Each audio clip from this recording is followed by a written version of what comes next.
തോന്നുന്നു ഒളിമ്പിയൻ ആദ്യത്തിലാന്ന് തോന്നുന്നു ഷൂവിന്റെ ശബ്ദം കേൾക്കുമ്പോൾ കുറെ ബാഡ് ഇൻസിഡൻസ് ഒക്കെ നായികക്ക് ഓർമ്മ വരുന്ന സീൻ. ഷൂസിന്റെ സൗണ്ട്, പിന്നെ ആളിന്റെ സ്മെല്ല്, ടോണ്, അവരുടെ ഋതം, ഇതെല്ലാം അല്ലെങ്കിൽ അവർ ഇരിക്കുന്ന സ്ഥലം. ആക്ച്വലി ട്രോമ കൂടുതലും ബോഡീനെയാണ് എഫക്റ്റ് ചെയ്യുന്നത്.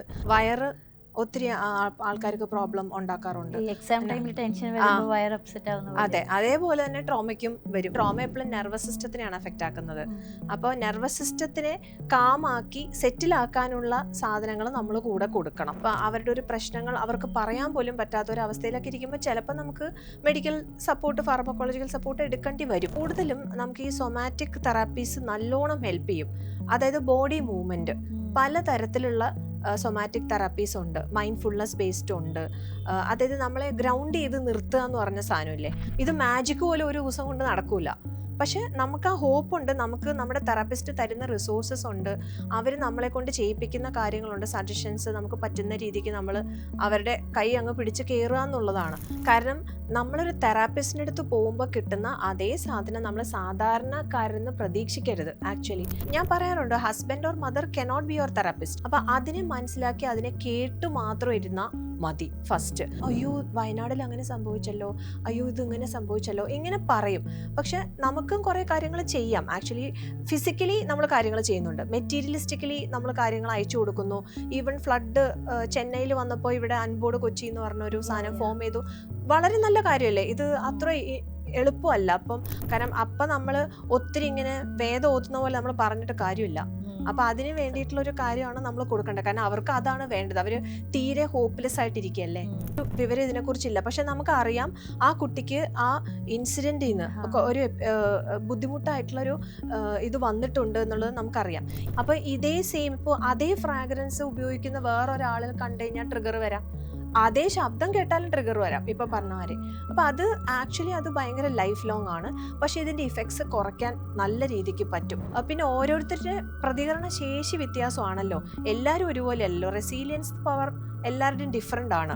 തലമുറകളായിട്ട് ഇങ്ങനെ കൈമാറി വരുന്ന തരം ട്രോമകളും ഉണ്ട്. ബോഡി ഒരു മെഷീൻ പോലെയാണെന്ന് ആരോ പറഞ്ഞു കേട്ടിട്ടുണ്ട്. അപ്പോൾ മെഷീനെ നമ്മൾ എങ്ങനെയാണ് ക്ലീൻ ചെയ്ത് അതിനെ ഗ്രൂം ചെയ്ത് അങ്ങനെയല്ലേ നമ്മൾ വെക്കുന്നത്. അതുപോലെ നമ്മുടെ മാനസികാരോഗ്യത്തിന് നമ്മളത് ചെയ്യണം.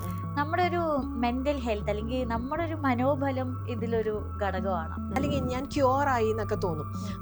പക്ഷെ അങ്ങനെ ചിലപ്പോൾ നല്ലോണം ഹീൽ ആയിട്ടുണ്ടാവാം. ഈ ജനറേഷണൽ ട്രോമ എന്ന് പറഞ്ഞിട്ട് ചിരിക്കുന്നേ, നിന്നെ ഞാൻ എന്തിനാ പ്രസവിച്ചേ, ഇങ്ങനത്തെ ഉള്ള സ്റ്റേറ്റ്മെന്റ്സ് ഭയങ്കര ഡീപ്പായിട്ട് ഹേർട്ട്ഫുൾ ആവുന്ന സ്റ്റേറ്റ്മെന്റ്സ് ആണ്. അപ്പൊ ആ സാധനമാണ് കൂടുതൽ വിഷമകരമായിട്ട് വരുന്നത്. അടിച്ച കാര്യം ചിലപ്പോൾ അവർ മറന്നു. എനിക്ക് റെസീലിയൻ്റ് ആയിട്ട് നിൽക്കാൻ പറ്റും എന്നുള്ള കോൺഫിഡൻസ് ആണ് ആ വ്യത്യാസം ഒത്തിരി ഉണ്ടാക്കുന്നത്. മില്ലേനിയൽ പാരൻസ് എപ്പോഴും സാൻഡ്വിച്ച്ഡ് ആണ്. ഇപ്പം നമ്മൾ പറഞ്ഞതുപോലെ തന്നെ ഏതൊരു അസുഖമാണെങ്കിൽ പോലും, നിസ്സാരമായ പനിയാണെങ്കിൽ പോലും ഇൻ ദ ലോങ് റൺ അത് നമ്മുടെ ശരീരത്തിനെ മനസ്സിനെയൊക്കെ ഒരുപോലെ എഫക്റ്റ് ചെയ്യുന്ന ഒരു സംഭവമാണ്. എങ്ങനെയാണ് ട്രോമ ഇതിപ്പം മനസ്സിൽ അല്ലെങ്കിൽ നമ്മുടെ ശരീരത്തിനകത്ത് നടക്കുന്ന ഒരു സംഭവമാണ്, പക്ഷേ ഇൻ ദ ലോങ് റൺ അത് നമ്മുടെ ശരീരത്തിനെ എഫക്റ്റ് ചെയ്ത് തുടങ്ങുമോ? അഫക്റ്റ് ചെയ്യും. ആക്ച്വലി ട്രോമ കൂടുതലും ബോഡീനെയാണ് എഫക്റ്റ് ചെയ്യുന്നത്. അപ്പോൾ അതുകൊണ്ട് നമ്മൾ ഇതിന് വേറെ ട്രോമ ഇൻഫോംഡ് പ്രാക്ടീസസ് എന്ന് പറഞ്ഞ സാധനങ്ങളുണ്ട്. ബോട്ടം അപ്പ് അപ്രോച്ച് നമ്മൾ പറയും. അതായത് താഴേന്ന് മുകളിലേക്കുള്ള അപ്രോച്ച്. ബോഡിയാണല്ലോ, ബോഡിയിലാണ് നമുക്കത് ഫീൽ ചെയ്യുക കൂടുതലും. അതായത് നമുക്കതൊരു ഇപ്പം വേദനകളായിട്ട് വരാം, അല്ലെങ്കിൽ ഇപ്പോൾ വേറെ എന്തെങ്കിലും സൊമാറ്റിക് എക്സ്പീരിയൻസ് നമ്മൾ പറയും അതായിട്ട് വരാം. അപ്പം ഇതെല്ലാം റിലേറ്റഡാ. പിന്നെ രണ്ടാമത്തത് ഗട്ട്, വയറ് ഒത്തിരി ആൾക്കാർക്ക് പ്രോബ്ലം ഉണ്ടാക്കാറുണ്ട്. എക്സാം ടൈമിൽ ടെൻഷൻ വരുമ്പോൾ വയർ അപ്സെറ്റ് ആവുന്നു. അതെ, അതേപോലെ തന്നെ ട്രോമയ്ക്കും വരും. അങ്ങനെ പല ആൾക്കാർക്ക് പല എക്സ്പീരിയൻസസ് ആയിരിക്കും. പക്ഷെ ബോഡീനെ അത് ഡെഫിനറ്റ്ലി എഫക്റ്റ് ചെയ്യും. ബോഡീനെ ആണ് അത് കൂടുതൽ എഫക്റ്റ് ചെയ്യുന്നത്. അപ്പോൾ അവർക്കത് ഫിസിക്കൽ സിംറ്റം ആയതുകൊണ്ട് എല്ലാവരും പോയി ഫിസിക്കലി കാണിച്ചിട്ട് ഫിസിക്കൽ ഇതെടുക്കും. പക്ഷെ അതിൻ്റെ ഇൻറ്റേർണലൈസ് ചെയ്തിരിക്കുന്ന സാധനങ്ങളാവാം എന്നുള്ളൊരു സാധനം ആൾക്കാർ ആലോചിക്കുന്നില്ല. കാരണം ട്രോമ എപ്പോഴും നെർവസ് സിസ്റ്റത്തിനെയാണ് എഫക്റ്റ് ആക്കുന്നത്. അപ്പോൾ നെർവസ് സിസ്റ്റത്തിനെ കാമാക്കി സെറ്റിലാക്കാനുള്ള സാധനങ്ങൾ നമ്മൾ കൂടെ കൊടുക്കണം. അതതിൻ്റെ തെറാപ്പി അല്ലെങ്കിൽ ട്രീറ്റ്മെൻറ്റ് വശങ്ങളിൽ കൊടുത്താൽ നല്ല വ്യത്യാസം വരും. അപ്പോൾ നമുക്ക് അതും കൂടി ഒന്ന് മെൻഷൻ ചെയ്തിട്ട് പോവാം. ഇപ്പം എന്തൊക്കെയാണ് നമുക്ക് അറ്റ് പ്രസൻറ്റ് അവൈലബിൾ ആയിട്ടുള്ള ഒരു തെറാപ്പി അല്ലെങ്കിൽ ട്രീറ്റ്മെന്റ്സ് എന്നൊക്കെ പറയുന്നത്. കൗൺസിലിംഗ് എന്ന ടേം ആൾക്കാർ പരിചിതമാണ്. Like more than that medications വരാറുണ്ടോ? മെഡിക്കേഷൻസ് ആവശ്യമുണ്ടെങ്കിൽ അതിപ്പോൾ നമ്മൾ ഡോക്ടറിൻ്റെ അടുത്ത് കാണിക്കണം എന്നുള്ളൊരു സിറ്റുവേഷൻ വരുമ്പോൾ, ഇപ്പോൾ ഓപ്പോസിറ്റുള്ള ആൾക്ക് തീരെ ഫങ്ഷൻ ചെയ്യാൻ പറ്റുന്നില്ല, തീരെ സംസാരിക്കാനേ പറ്റുന്നില്ല, അല്ലെങ്കിൽ ഇപ്പോൾ നമ്മളിപ്പോൾ ചോദിക്കുകയാണ് നമുക്കൊരു തെറാപ്പി ഇനീഷ്യേറ്റ് ചെയ്യണം. ഇപ്പോൾ സൈക്കോ തെറാപ്പി എന്ന് പറയുന്ന സാധനം തന്നെ പലതും ഉണ്ട്. അപ്പോൾ അവരുടെ ഒരു പ്രശ്നങ്ങൾ അവർക്ക് പറയാൻ പോലും പറ്റാത്ത ഒരു അവസ്ഥയിലൊക്കെ ഇരിക്കുമ്പോൾ ചിലപ്പോൾ നമുക്ക് മെഡിക്കൽ സപ്പോർട്ട്, ഫാർമക്കോളജിക്കൽ സപ്പോർട്ട് എടുക്കേണ്ടി വരും. ചില ആൾക്കാർ ഇപ്പം ഓൾട്ടർനേറ്റീവ് മെഡിക്കേഷൻസിലേക്ക് പോകുന്നുണ്ട്. ഹോമിയോ അങ്ങനെയുള്ള സാധനങ്ങളും ഒത്തിരി പോകുന്നുണ്ട്. അതും ഇപ്പോൾ ഭയങ്കര ഫേമസ് ആയി വരുന്നുണ്ട്. ഹോമിയോ ഇൻ മെൻ്റൽ ഹെൽത്ത് ഒത്തിരി ഡോക്ടേഴ്സും അത് നല്ലോണം പ്രാക്ടീസ് ചെയ്ത് നല്ല വ്യത്യാസങ്ങളും കാണുന്നുണ്ട് ആൾക്കാർക്ക്. അങ്ങനെ അത് കൂടാണ്ട് നമ്മളിപ്പം തെറാപ്പി ഇനിഷ്യേറ്റ് ചെയ്യുമ്പോൾ ആളുടെ ഒരു കണ്ടീഷൻ, സിവിയറിറ്റി, അതിൻ്റെ ഒരു എത്ര കാലഘട്ടം, ഇൻറ്റൻസിറ്റി, ഇതൊക്കെ നോക്കിയിട്ട് നമ്മൾ തെറാപ്പി കൊടുക്കാറുണ്ട്. അപ്പോൾ അതിൽ പല ടൈപ്പ് തെറാപ്പീസ് വരും. ഇപ്പം CBT എന്ന് പറഞ്ഞ കോഗ്നിറ്റീവ് ബിഹേവിയർ തെറാപ്പി ഉണ്ട്, DBT ഉണ്ട്, ACT ഉണ്ട്, ഇങ്ങനെ പല പല പല സാധനങ്ങളുണ്ട്. പക്ഷെ നമ്മൾ ട്രോമ എന്ന് പറഞ്ഞു വരുമ്പോൾ അത് കംപ്ലീറ്റ് ആയിട്ടൊന്ന് മാറും. കാരണം ട്രോമ ഫോക്കസ്ഡ് ആയിട്ടാണ് ആ തെറാപ്പിസ്റ്റ് പോവുക. അപ്പോൾ അതിൽ നോക്കുമ്പോൾ ഈ സെയിം നമ്മൾ CBTയിൽ ചെയ്യുന്നത് തന്നെ ട്രോമ ഫോക്കസ്ഡ് ആയിട്ടായിരിക്കും ചെയ്യുന്നത്. പിന്നെ കൂടുതലും നമുക്ക് ഈ സൊമാറ്റിക് തെറാപ്പീസ് നല്ലോണം ഹെൽപ്പ് ചെയ്യും. അതായത് ബോഡി മൂവ്മെൻറ്റ്, പലതരത്തിലുള്ള സൊമാറ്റിക് തെറാപ്പീസ് ഉണ്ട്. മൈൻഡ്ഫുൾനെസ് ബേസ്ഡ് ഉണ്ട്. അതായത് നമ്മളെ ഗ്രൗണ്ട് ചെയ്ത് നിർത്തുക എന്ന് പറഞ്ഞ സാധനമില്ലേ, ആ സാധനം നമ്മളെ തിരിച്ച് ഇപ്പോഴത്തെ സ്റ്റേറ്റ് ഓഫ് മൈൻഡിലേക്ക് കൊണ്ടുവരാനായിട്ട്. അപ്പോൾ നമുക്ക് ചിലപ്പോൾ എല്ലാം നമ്മുടെ thoughts, emotions all over the place ആയിട്ട് തോന്നാം. അപ്പോൾ നമുക്ക് എന്ത് ചെയ്യണം എന്ന് അറിയാത്ത സിറ്റുവേഷൻ ആവാം. അപ്പോൾ നമുക്ക് തിരിച്ച് ഒന്ന് പിടിച്ചു നിൽക്കാൻ നമ്മൾ ആങ്കറിങ് എന്ന് പറയില്ലേ, അതായത് ഇപ്പം റീസെൻ്റ്ലി വന്നൊരു സാധനം, എക്സാമിന് ടോട്ടലി MBBS എക്സാം ആണെന്ന് തോന്നുന്നു, മോള് കൊളാപ്സ് ആയി പോയൊരു മോളുണ്ടായിരുന്നു. പക്ഷെ സെക്കൻഡ് ടൈം ഫസ്റ്റ് ടൈം വന്നപ്പം നമ്മൾ കുറേ ഗ്രൗണ്ടിങ്, ആങ്കറിങ് സ്ട്രാറ്റജീസ് എല്ലാം കൊടുത്തിരുന്നു. സെക്കൻഡ് ടൈം വന്നപ്പോഴത്തേക്കും ആൾക്കത് സക്സസ്ഫുള്ളി പുള്ളിക്കാരി അത് എഴുതി കംപ്ലീറ്റ് ചെയ്തു. അപ്പോൾ അത് പിന്നെ വരില്ല എന്നല്ല, പക്ഷെ നമ്മുടെ കയ്യിൽ റിസോഴ്സ് ഉണ്ട്. എന്ത് വന്നാലും അൾട്ടിമേറ്റ്ലി ഹീലിംഗ് അതാണല്ലോ. ഇത് മാജിക് പോലെ ഒരു ദിവസം കൊണ്ട് നടക്കൂല. പക്ഷെ നമുക്ക് ആ ഹോപ്പ് ഉണ്ട്, നമുക്ക് നമ്മുടെ തെറാപ്പിസ്റ്റ് തരുന്ന റിസോഴ്സസ് ഉണ്ട്, അവർ നമ്മളെ കൊണ്ട് ചെയ്യിപ്പിക്കുന്ന കാര്യങ്ങളുണ്ട്, സജഷൻസ്, നമുക്ക് പറ്റുന്ന രീതിക്ക് നമ്മൾ അവരുടെ കൈ അങ്ങ് പിടിച്ച് കയറുക എന്നുള്ളതാണ്. അപ്പോൾ ആ സാധനം നമ്മുടെ കയ്യിലുണ്ടെങ്കിൽ നമുക്ക് ഓക്കെ, ഇനി പ്രശ്നം വന്നാലും എനിക്ക് റെസീലിയൻ്റ് ആയിട്ട് നിൽക്കാൻ പറ്റും എന്നുള്ള കോൺഫിഡൻസ് ആണ് ആ വ്യത്യാസം ഒത്തിരി ഉണ്ടാക്കുന്നത്. ഇപ്പോൾ നമ്മൾ ട്രോമയിലൂടെ കടന്നു പോകുന്ന ഒരു വ്യക്തിക്ക് അവരെ കുറ്റപ്പെടുത്തുന്ന പോലെയോ അല്ലെങ്കിൽ ഒരുപാട് പ്രഷർ ചെയ്യുന്ന പോലെയോ തോന്നാണ്ട് എങ്ങനെ ഒരു സപ്പോർട്ട് കൊടുക്കാൻ പറ്റും? ബീറ്റ് ലൈക്ക് ഫാമിലി ആവട്ടെ, ഫ്രണ്ട്സ് ആവട്ടെ. ഇപ്പോൾ നിങ്ങൾ പറഞ്ഞ പോലെ ചിലപ്പോൾ ഒരു കൊളീഗ് ആയിരിക്കും നമ്മളുടെ കണ്ടീഷൻ തിരിച്ചറിയുന്നത്. എന്തൊക്കെയാണ് ഈ ചുറ്റുള്ളവർ ശ്രദ്ധിക്കേണ്ട കാര്യങ്ങൾ? ഈ ഒരു ഏരിയ ആണ് നമ്മൾ ശരിക്കും വർക്ക് ചെയ്യേണ്ടത്. കാരണം നമ്മളൊരു തെറാപ്പിസ്റ്റിൻ്റെ അടുത്ത് പോകുമ്പോൾ കിട്ടുന്ന അതേ സാധനം നമ്മൾ സാധാരണക്കാരിൽ നിന്ന് പ്രതീക്ഷിക്കരുത്. ആക്ച്വലി ഇപ്പം നമ്മുടെ അടുത്ത് വരുന്ന ആൾക്കാർ പറയാറുണ്ട്, ഇപ്പോൾ കപ്പിൾ സെഷന് വരുമ്പോൾ അവരെ എക്സ്പെക്ട് ചെയ്യുന്നത് ഓപ്പോസിറ്റ് ആള് തെറാപ്പിസ്റ്റിൻ്റെ ലെവൽ ഓഫ് അണ്ടർസ്റ്റാൻഡിങ്ങിൽ എല്ലാം മനസ്സിലാക്കി ഇരിക്കണം എന്നുള്ളതാണ്. സംഭവിക്കുമായിരിക്കും, പക്ഷെ ഒത്തിരി സമയം എടുക്കും. അവർ വളർന്ന സാഹചര്യങ്ങളൊക്കെ ഡിഫറെൻ്റ്. അപ്പോൾ ഞാൻ പറയാറുണ്ട്, husband or mother cannot be your therapist. So അതിലൊരു വ്യത്യാസമുണ്ട്. നമ്മൾ സയൻറ്റിഫിക് ആയിട്ട് കാര്യങ്ങൾ ചെയ്തു പോകുന്നതും മറ്റേതും വ്യത്യാസമുണ്ട്. എന്നിരുന്നാലും മിനിമം കാര്യം, അതാണ് ഫെറിനിപ്പോൾ ചോദിച്ച ക്വസ്റ്റ്യൻ, നമുക്ക് ചെയ്യാൻ പറ്റുന്ന ഒരു കാര്യം, ഒരാളൊരു ഗ്രേവ് ആയിട്ടുള്ള ഒരു എക്സ്പീരിയൻസ് പറയാണ്, ഇതിപ്പോൾ ഇന്ന് എനിക്ക് ഇങ്ങനത്തെ ഒരു സംഭവം സംഭവിച്ചു. അപ്പോൾ അവരുടെ ഒരു ഇമോഷൻസും കാര്യങ്ങളും നമുക്ക് മനസ്സിലാക്കാൻ പറ്റും. അപ്പോൾ അതിനെ മനസ്സിലാക്കി അതിനെ കേട്ട് മാത്രം ഇരുന്നാൽ മതി. ഫസ്റ്റ് നമ്മൾ ബാക്കി ഇപ്പം നമുക്കൊന്നും പറയാൻ അറിയില്ല, അല്ലെങ്കിൽ നമ്മൾ പറയുന്നത് തെറ്റായി പോവോ എന്നൊക്കെ തോന്നലുണ്ടെങ്കിൽ നമ്മൾക്ക് ഏറ്റവും കൂടുതൽ അതിനെ ആക്റ്റീവായിട്ട് ലിസൺ ചെയ്യുക എന്നുള്ള മിനിമം കാര്യം, അത് എല്ലാവർക്കും ചെയ്യാൻ പറ്റും. അതാണ് ഫസ്റ്റ് സ്റ്റെപ്പ്. പിന്നെ ആൾക്കാർ പെട്ടെന്ന് ഇപ്പോൾ ജഡ്ജ് ചെയ്യാനുള്ള സാധ്യത ഭയങ്കര കൂടുതലാണ്. അപ്പോൾ അവർ തിരിച്ചങ്ങോട്ട് ഒരു ലോഡ് ക്വസ്റ്റ്യൻസ് ചോദിക്കും. അപ്പോൾ അത് ഒട്ടും ഹെൽപ്ഫുൾ അല്ല. കൂടുതൽ അവരെ പെയിൻഫുൾ മൊമെൻറ്റ്സിലേക്കാണ് കൊണ്ടുവരുന്നതെങ്കിൽ അത് ഓൾറെഡി എക്സിസ്റ്റിംഗ് ആയിട്ടുള്ള ഡിസ്ട്രസ്സിനെ അത് കൂട്ടും. അത് ഫെറിൻ ചോദിച്ചത് വളരെ ഒരു ഇമ്പോർട്ടൻ്റ് ഇതാണ്. അപ്പോൾ ഈ സൈക്കോ എഡ്യൂക്കേഷൻ എന്ന് പറഞ്ഞൊരു ഭാഗമുണ്ട്. അത് ഈ ഫാമിലി സോഷ്യൽ സപ്പോർട്ട് അത് എൻഹാൻസ് ചെയ്യാനും അതെങ്ങനെ ചെയ്യണം എന്ന് പറഞ്ഞു കൊടുക്കാനും ഉള്ളൊരു ഇമ്പോർട്ടൻ്റ് ആയിട്ടുള്ളൊരു ഇതാണ്. അപ്പോൾ കൗൺസിലിംഗ് എന്ന് പറയുന്ന അല്ലെങ്കിൽ സൈക്കോ തെറാപ്പി എന്ന് പറയുന്നതിൻ്റെ കൂട്ടത്തിൽ ഡെഫിനറ്റ്ലി സൈക്കോ എഡ്യൂക്കേഷൻ മസ്റ്റാണ്. കാരണം ഓപ്പോസിറ്റുള്ള ആൾക്ക് ചിലപ്പം ഫാത്തം ചെയ്യാൻ പറ്റൂല ഇവരെന്താ ഗോ ത്രൂ ചെയ്യുന്നത്, അവർക്കും ചിലപ്പോൾ കറക്റ്റായിട്ട് പറയാൻ പറ്റുന്നുണ്ടാവില്ലല്ലോ. അപ്പം ഒരു മിനിമം ലെവൽ ഓഫ് ഒരു അവയർനെസ് എന്തായാലും അവർക്ക് കൊടുക്കണം. അത് ഇമ്പോർട്ടൻ്റ് ആണ്. ഇതിപ്പോൾ നമ്മളൊരു പെർട്ടിക്കുലർ വ്യക്തിയും അല്ലെങ്കിൽ അദ്ദേഹത്തിൻ്റെ ചുറ്റിപ്പറ്റിയുള്ള ആളുകളെ പറഞ്ഞു, ഒരു മാസ് എഡ്യൂക്കേഷൻ എന്തുമാത്രം ഇമ്പോർട്ടൻ്റ്? ഇപ്പോൾ ഫോർ എക്സാമ്പിൾ ഇപ്പോൾ ചൂരൽമല പോലത്തെ ഒക്കെ ഒരു സംഭവം നടന്നു. അവിടെ നമുക്ക് എന്താ പറയാ, ട്രോമ എന്ന് പറയുന്നത് ചുറ്റിലും ട്രോമയാണ്, ഒരാൾക്കോ രണ്ടാൾക്കോ അല്ല പ്രശ്നം. അങ്ങനെയുള്ള വ്യക്തികളെ സഹായിക്കാൻ ചെല്ലുന്ന അതൊരു എന്താ പറയാ, ഒരു സൈക്കോളജിക്കൽ ഫസ്റ്റ് എയ്ഡ് എന്നോ അങ്ങനെ എന്തെങ്കിലുമൊക്കെ ഒരു അവയർനെസ് നമ്മുടെ സമൂഹത്തിന് വരേണ്ടതായിട്ടുണ്ട്. ഒരിക്കലും ഒരു വീട്ടിൽ നിന്ന് ഇപ്പൊ നിങ്ങൾ ഇവിടെ നിന്ന് ഇറങ്ങൂ എന്ന് പറഞ്ഞാൽ ചിലപ്പോൾ ആ വ്യക്തികൾ അവിടെ നിന്ന് ഇറങ്ങാനുള്ള ഒരു മാനസികാവസ്ഥയിലായിരിക്കില്ല. അപ്പൊ എന്തുമാത്രമാണ് സമൂഹം ആസ് എൻ ഹോൾ ലൈക്ക് വളരേണ്ടതുള്ളത് ഈ വിഷയത്തിൽ? അല്ല, നമ്മൾ ഇതിൻ്റെ ഭാഗമായിട്ട് കമ്മ്യൂണിറ്റി ബിൽഡിംഗ് ഡെഫിനറ്റ്ലി ചെയ്യണം, അത് കൊടുക്കണം. അത് കുറേയൊക്കെ ചെയ്യുന്നുണ്ട്, പലയിടത്തും നടക്കുന്നുണ്ട്.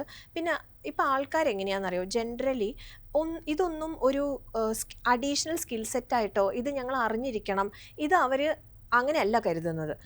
അവനവന് പ്രശ്നം വരുമ്പോൾ മാത്രമാണ് അവരവർക്ക് അത് ഇമ്പോർട്ടൻ്റ് ആയിട്ട് തോന്നുന്നുള്ളൂ. ഇപ്പം എല്ലാവരും ഒന്ന് അയ്യോ വയനാട്ടിൽ അങ്ങനെ സംഭവിച്ചല്ലോ, അയ്യോ ഇതിങ്ങനെ സംഭവിച്ചല്ലോ ഇങ്ങനെ പറയും. പക്ഷെ നമുക്കും കുറേ കാര്യങ്ങൾ ചെയ്യാം. ആക്ച്വലി ഫിസിക്കലി നമ്മൾ കാര്യങ്ങൾ ചെയ്യുന്നുണ്ട്, മെറ്റീരിയലിസ്റ്റിക്കലി നമ്മൾ കാര്യങ്ങൾ അയച്ചു കൊടുക്കുന്നു. ഈവൻ ഫ്ലഡ് ചെന്നൈയിൽ വന്നപ്പോൾ ഇവിടെ അൻബോർഡ് കൊച്ചി എന്ന് പറഞ്ഞൊരു സാധനം ഫോം ചെയ്തു. വളരെ നല്ല കാര്യമല്ലേ ഇത്? അത്ര എളുപ്പമല്ല. അപ്പം അത് ചെയ്ത രാജമാണിക്യം സാറാണെന്ന് തോന്നുന്നു, അതിന് അന്ന് അത്രയും ചുക്കാൻ പിടിച്ച് അതൊക്കെ ചെയ്തു കൊണ്ടുപോയത്. അതൊക്കെ വളരെ ഇതായിട്ടുള്ള കാര്യമാണ്. അതിൻ്റെ കൂട്ടത്തിൽ തന്നെ ഇതുപോലൊരു സപ്പോർട്ട്, മെൻ്റൽ ഹെൽത്ത് എയ്ഡ് കൊടുത്താൽ വളരെ നല്ലതാണ്. അപ്പോൾ അത് ഇവിടുന്ന് ട്രെയിൻഡ് പ്രൊഫഷണൽസ് ചെയ്യുന്നുണ്ട്. വയനാടിനെ വേണ്ടി നമ്മൾ ചെയ്തിരുന്നു. ഇവിടെ നിന്നുള്ള എല്ലാ പ്രൊഫഷണൽസും ഒട്ടുമിക്ക ആൾക്കാരും ഈ ടെലി കൗൺസിലിംഗിൽ ഏർപ്പെട്ടിട്ട്, അപ്പം അത് ക്രൈസിസ് ഇൻ്റർവെൻഷൻ നമ്മൾ പറയുന്ന സാധനമാണ്. അപ്പോൾ ഫെറൻ ഉപയോഗിച്ച വാക്ക് സൈക്കോളജിക്കൽ ഫസ്റ്റ് എയ്ഡ് എന്ന് പറയുന്ന വാക്കിൻ്റെ കൂടെ ഈ ക്രൈസിസ് ഇന്റർവെൻഷൻ, അതാണ് നമ്മൾ അന്നേരം ചെയ്യേണ്ടത്. കാരണം അപ്പം നമ്മൾ ഒത്തിരി ഇങ്ങനെ വേദം ഓതുന്ന പോലെ നമ്മൾ പറഞ്ഞിട്ട് കാര്യമില്ല. അപ്പൊ അതിന് വേണ്ടിയിട്ടുള്ള ഒരു കാര്യമാണ് നമ്മൾ കൊടുക്കേണ്ടത്. കാരണം അവർക്ക് അതാണ് വേണ്ടത്. അവര് തീരെ ഹോപ്പ്ലെസ് ആയിട്ടിരിക്കുകയല്ലേ. അപ്പൊ അത് അത്യാവശ്യമായിട്ടും വേണം, ചെയ്യണം. എന്തുമാത്രമാണ് ഒരു കംപ്ലീറ്റ് ഹീലിംഗ് ട്രോമയുടെ കാര്യത്തിൽ പോസിബിൾ ആയിട്ടുള്ളത്? ഇപ്പൊ പലപ്പോൾ നമ്മൾ സിനിമയ്ക്ക് ഒളിമ്പ്യൻ അന്തോണി ആദ്യത്തിലാണ് ഷൂവിന്റെ ശബ്ദം കേൾക്കുമ്പോൾ കുറെ ബാഡ് ഇൻസിഡൻസ് ഒക്കെ നായികക്ക് ഓർമ്മ വരുന്ന സീൻസ് ഒക്കെ കണ്ടിട്ടുണ്ട്. അതുപോലെ എപ്പോഴെങ്കിലൊക്കെ തിരിച്ച് ട്രിഗർ ആവാൻ സാധ്യതയുള്ള സംഭവമാണ് ട്രോമ എന്ന് പറയുന്നത്. ആണ്. ഞാൻ പറഞ്ഞപ്പം ഫെറൻ പറഞ്ഞപ്പോൾ ഞാൻ ഒരു മിനിറ്റ് ആ സിനിമയിലോട്ട് പോയതാണ്.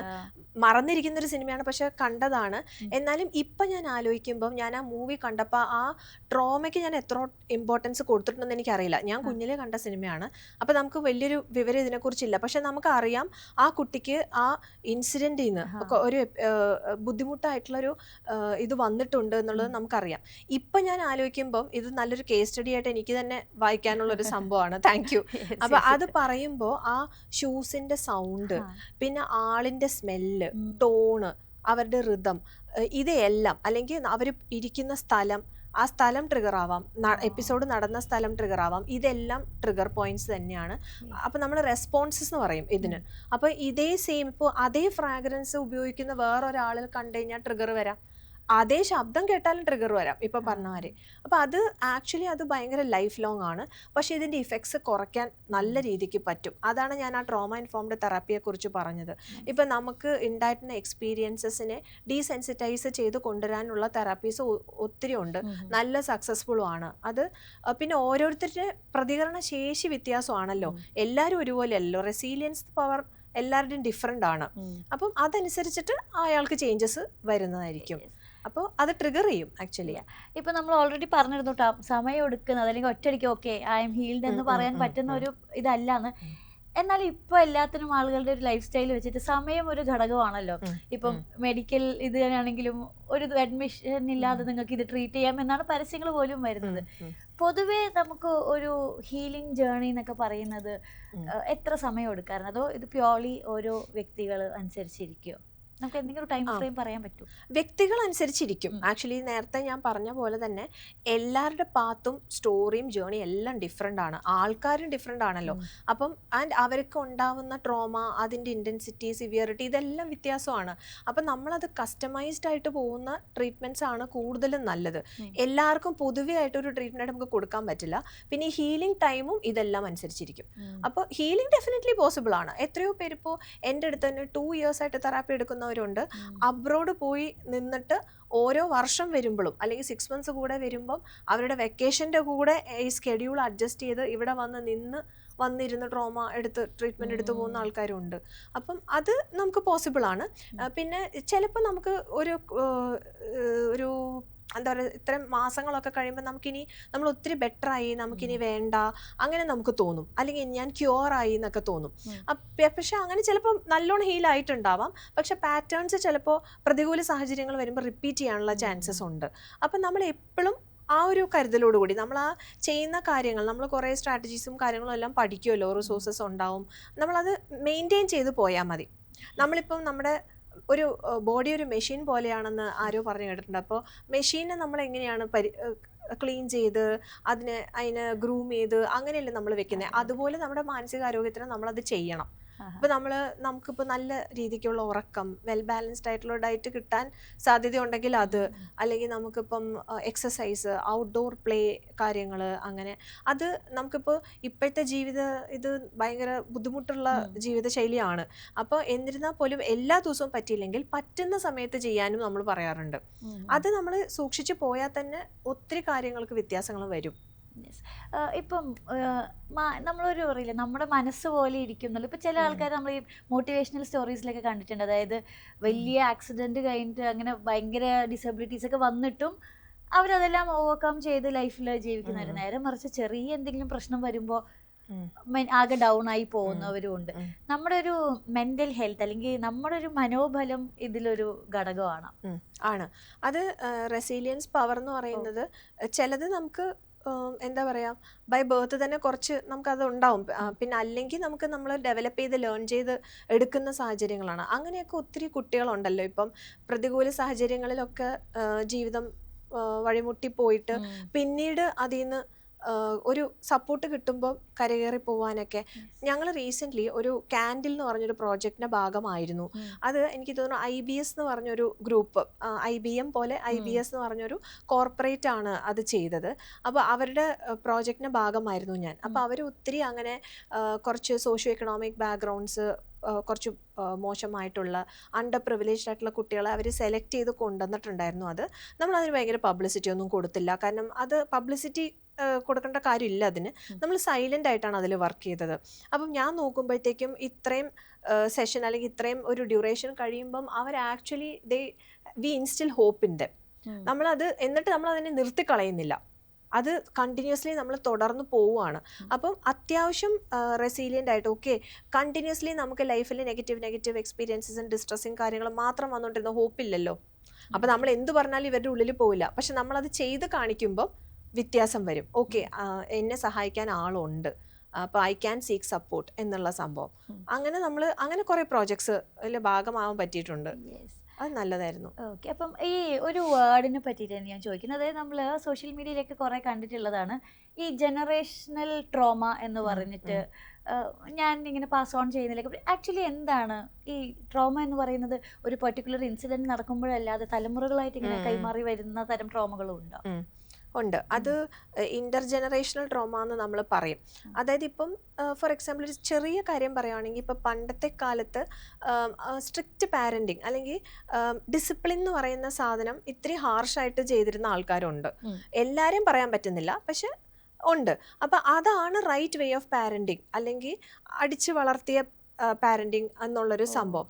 പക്ഷേ ഈ അടിക്കുന്നതിൻ്റെ അല്ല പ്രശ്നം. അടിക്കുന്നതിൻ്റെ കൂടെ ഇൻവാലിഡേഷൻ എന്ന് പറഞ്ഞ സാധനം വരും.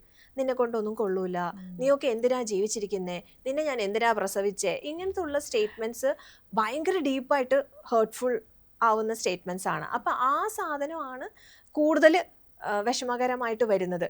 അടിച്ച കാര്യം ചിലപ്പോൾ അവർ മറന്നു പോകും. അപ്പോൾ ആ സാധനം ഇങ്ങനെ ജനറേഷനായിട്ട് പാസ് ചെയ്തുകൊണ്ട് വരുമ്പം അത് സ്റ്റോപ്പ് ചെയ്യാൻ ശ്രമിക്കുമ്പം ആണ് ആ വ്യത്യാസം നമുക്ക് വരുന്നത്. സ്റ്റോപ്പ് ചെയ്യാൻ ശ്രമിക്കുന്ന ജനറേഷനാണ് മില്ലേനിയൽസ്. ഇപ്പോഴത്തെ ജനറേഷനിലെ മില്ലേനിയൽസ് ഒത്തിരി തിരിച്ചറിവുള്ള ജനറേഷനാണ്. അവർക്ക് കുറേ വിഷമങ്ങൾ ഉണ്ടായിട്ടുണ്ട്. അവരുടെ പഴയ കാലത്ത് നിന്ന് വന്ന കുറേ practices, stereo types, gender constructs എന്നൊക്കെ പറയുന്ന സാധനങ്ങൾ ഉണ്ടല്ലോ. അപ്പോൾ ജെൻഡർ റോളിംഗ് ഉണ്ട്. അപ്പോൾ അതിൽ നിന്നൊക്കെ വന്നിട്ട് ഫുള്ളായിട്ട് ജീവിതം ജീവിക്കാൻ പറ്റാത്ത ആൾക്കാർ. പക്ഷെ അവർ വിചാരിക്കുന്ന എന്താ, ഇത് ഞാൻ എൻ്റെ കുട്ടിക്ക് കൊടുക്കരുത് എന്നുള്ളതാണ്. എനിക്ക് കുറച്ച് പ്രശ്നങ്ങളുണ്ട്, അത് ഞാൻ ഹീലാക്കണം. അപ്പോൾ അതാണ് നമ്മൾ ഇന്റർനെറ്റിൽ കാണുന്ന ആ ഫോട്ടോ. ലൈക്ക് പഴയ കാലത്ത് നിന്ന് ഒരാളിങ്ങനെ അടിച്ച് ഏൽപ്പിക്കുന്ന മാതിരത്തെ ഒരു ഇമേജ് ആയിരിക്കും പഴയ കാലത്തെ ഒരാള്. പിന്നെ അത് വരുമ്പം ആ ആള് അത് ഇതിങ്ങനെ ഇങ്ങനെ കാണിക്കുന്നുണ്ട്. എന്നിട്ട് അറ്റ് ദ സെയിം ടൈം ആ നെക്സ്റ്റ് ലെവൽ ഓഫ് ജനറേഷന്റെ അവിടെ അവരൊരു വെള്ളം ഒഴിച്ച് തലയിൽ കൊടുക്കുന്ന മാതിരത്തെ ഒരു ഇമേജ്, അത് ഭയങ്കര ഫേമസ് ആണ്. Actually it makes lot of sense. അപ്പൊ നമ്മള് ഈ സാധനം അങ്ങോട്ടേക്ക് പാസ് ചെയ്യാതെ ഇവിടെ ഒരു ഷീൽഡ് വെക്കുന്ന മാതിരി, എന്നിട്ട് അത് അങ്ങോട്ടേക്ക് ഒഴിച്ചു കൊടുക്കുക. പക്ഷെ ഷീൽഡ് വെക്കുമ്പം നമ്മൾ അനുഭവിക്കുന്നുണ്ട്. അവർ ഈ ലെവലോ ഈ മില്ലേനിയൽ പാരന്റ്സ് എപ്പോഴും സാൻഡ്വിച്ച്ഡ് ആണ്. കാരണം ഇവർക്കറിയാം അവരുടെ പാരന്റിങ് അല്ലെങ്കിൽ അവരുടെ കെയർ ഗിവിങ് അല്ലെങ്കിൽ അതിന് മുന്നത്തെ ഉള്ള കെയർ ഗിവിങ് ബുദ്ധിമുട്ടായിരുന്നു. അതിന്റെ ബുദ്ധിമുട്ട് ഇവർക്കുണ്ട്. പക്ഷെ ഇതുവരെ അങ്ങോട്ട് പാസ് ചെയ്യുന്നില്ല. അപ്പൊ ഇവർ അനുഭവിച്ചുകൊണ്ടിരിക്കുകയാണ്. അപ്പോൾ അത് അവർക്കാണ് കൂടുതൽ സപ്പോർട്ടും ഹീലിങ്ങും വേണ്ടതെന്നാണ് എനിക്ക് തോന്നുന്നത്. ഇത് ഉള്ള കാര്യം തന്നെയാണ്.